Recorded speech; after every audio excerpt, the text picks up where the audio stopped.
Hello friends. तर आयुर्वेदिक mentor या चॅनलमध्ये आपले स्वागत आहे. तर आपण नाही का सर्व सब्जेक्टचे इम्पॉर्टंट क्वेश्चन्स म्हणजे ब्लूप्रिंटनुसार कोणते कोणते टॉपिक इम्पॉर्टंट येतं, कसं आपल्याला एक्झाममध्ये विचारलं जातो ते आपण सर्व बघितलं. तर आता पूर्ण प्रिपरेशन स्टार्ट करू. आपल्या 30 दिवसामध्ये आपल्याला सर्व टॉपिक्स कव्हर करायचे 5 सब्जेक्टचे. तर आता आपण पहिल्यांदा सर्वांना जो सब्जेक्ट वीक वाटतो, सर्वांना जो अवघड वाटतो, ज्याचं सर्वांचं प्रिपरेशन झालेलं नसते, असा कॉमन सब्जेक्ट आहे संस्कृत. तर आता संस्कृतमध्ये आपण ब्लूप्रिंटनुसार बघितलं तर संस्कृत वर्णनाम परिचय याला 5 मार्काचं वेटेज आहे. याच्यावर 5 मार्काचे आपल्याला MCQ विचारले जातात. एकदम इझी टॉपिक आहे आणि आपण त्याच्यावर आपण स्कोअर करू शकतो. तर आपण पहिल्यांदा संस्कृत वर्णनाम परिचय याच्यात वर्ण पाहणार आहोत, वर्णाचे भेद पाहणार आहोत आणि नंतर याच्यात सेकंड टॉपिक येते माहेश्वरी सूत्र. माहेश्वरी सूत्र ते आपल्या संस्कृत व्याकरणाचा बेस आहे. तर आपण संस्कृत पेपर 1चा आता पहिला टॉपिक बघणार आहोत, संस्कृत वर्णनाम परिचय. ठीक आहे. तर आता यामध्ये आपण बघणार आहोत पहिल्यांदा वर्णाचे प्रकार. वर्णाचे एकूण 46 वर्ण येतं. वर्णाचे प्रकार कोणते? स्वर आणि व्यंजन. तर स्वराचे किती येतं? स्वराचे जर का आपल्याला वर्ण विचारले तर 13 आणि व्यंजनाचे 33 वर्ण येतं.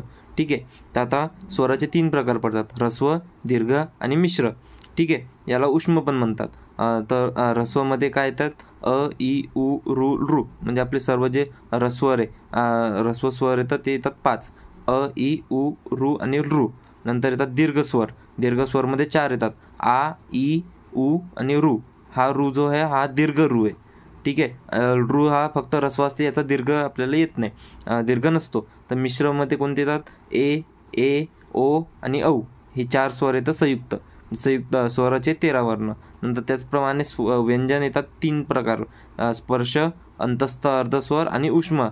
स्पर्शमध्ये काय येतात? 25 वर्ण. 25 वर्णामध्ये मराठीप्रमाणे क ते म वर्ग म्हणजे क वर्ग, च वर्ग, प वर्ग, ट वर्ग, त वर्ग आणि प वर्ग असे 5 वर्ग आपल्याला याच्यामध्ये येतात स्पर्शमध्ये. नंतर अंतस्थ अर्धस्वर यामध्ये 4 वर्ण येतात, य, र, ल आणि व. ठीक आहे. आणि नंतर उष्म 4 स्वर येतात, श, श, स आणि ह. ठीक आहे. हे झाले वर्णाचे प्रकार. आपल्याला क्वेश्चन घेऊ शकते की व्यंजनाचे स्पर्शाच्या नुसार किती प्रकार येतं, मग कोणते येतं, हे सर्व आपल्याला ऑप्शनमध्ये येऊ शकतात. तर हे एकदम इझी टॉपिक आहे. नंतर आता आपण स्वराबद्दल अजून माहिती घेऊ. ठीक आहे. तर आपण आता स्वर आहे. तर स्वर कोणाला म्हणतो? स्वतःच्या पूर्ण उच्चारासाठी स्वरांना इतर वर्णाची आवश्यकता नसते, त्यांना आपण स्वर म्हणतो. आता जे वर्ण येतं ज्याला त्याच्या उच्चारासाठी दुसऱ्या कोणत्याच वर्णाची आवश्यकता नसते त्यांना स्वर म्हणतात. जसं अ, इ, उ, ऋ आपल्याला या सर्वांसाठी कोणत्याच दुसऱ्या वर्णाची गरज नाही. त्यांचे आपण उच्चार स्वतः पूर्णपणे उच्चार करू शकतो विदाऊट एनी अदर वर्ण. ठीक आहे. नंतर उच्चाराच्या दृष्टीने जर का बघितलं तर स्वर हे स्वयंपूर्ण असतात, कारण की याला दुसऱ्याची कोणाची आवश्यकता भासत नाही. आता हे एकूण 13 आपण बघितले येतं, हे वरीच बघितलेले आहेत आपण, तेच येतं. अ, आ, इ, उ, ऊ, ऋ, हा ऱ्हस्व, हा दीर्घ ऋ. नंतर ए, ओ, औ आणि ऋ. ऋचा आपल्याला दीर्घ येत नाही, हा ऱ्हस्व ऋ आहे. ठीक आहे. हे 13 झालं. स्वराने अंत होणारे शब्द, जे स्वराने अंत होणारे शब्द असते त्यांना आपण स्वरांत शब्द म्हणतो. ठीक आहे. इथपर्यंत कळालं, एकदम इझी आहे. नंतर आपण व्यंजन बघू. तर व्यंजनाला काय राहते? व्यंजन हे उच्चाराच्या दृष्टीने स्वयंपूर्ण नसतात. आपल्याला व्यंजनाच्या उच्चारासाठी आपल्याला स्वराची मदत घ्यावी लागते, म्हणून व्यंजन हे स्वयंपूर्ण नसतात. ठीक आहे.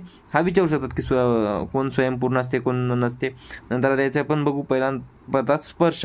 स्पर्शमध्ये ज्या वर्णांचा उच्चार होत असताना उच्चारण स्थानांना जिभेच्या भागाचा स्पर्श होतो त्यांना स्पर्श व्यंजन असे म्हणतात.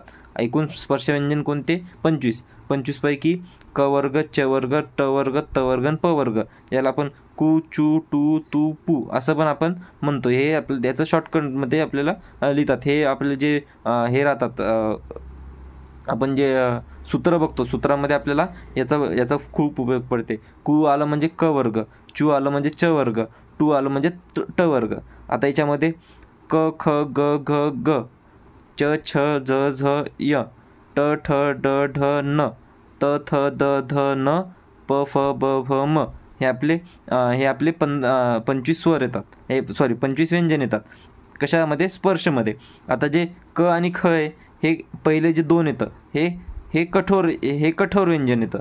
हे जे दुसरं येतं, तिसरे आणि चौथं आहे, हे सर्व मृदू व्यंजन येतं आणि जे शेवटचे येतं 5व्या नंबरचे हे सर्व अनुनासिक येतं आणि याचं उच्चार नासिकामधून होते. ठीक आहे, हे सर्व अनुनासिक येतं. हे आपल्याला MCQसाठी विचारू शकतात. ठीक आहे, तेच आपण जे आधी बघितलं ते प्रत्येक वर्गातील पहिले 2 वर्ण कठोर, नंतरचे 3 मृदू असतात. मृदूमध्ये पण जे शेवटचा आहे त्याला शेवटचा वर्ग अंत्यवर्ग हा अनुनासिक आहे. अनुनासिक म्हणजे नाकातून आणि मुखातून त्याचा उच्चार होते ते.